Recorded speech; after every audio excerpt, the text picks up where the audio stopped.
Guys, welcome back to Helpful Solutions. In this video, I'll show you how to fix beeping sound on laptop. In the first step, identify beep pattern. Note the number and sequence of beeps. In the next step, consult manufacturer's beep codes. Refer to a laptop's manual or official support site to interpret the beep codes. For instance, Dell support page provides detailed beep code explanations.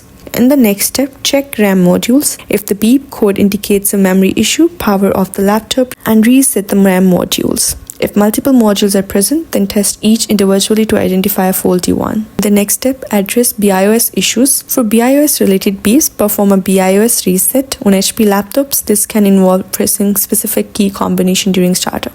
Lastly, seek professional help. If beeping persists after these steps, then consult a professional technician or contact your laptop's customer support. And that's it. I hope you find this video helpful. Thank you for watching and don't forget to like and subscribe for more quick troubleshooting tips.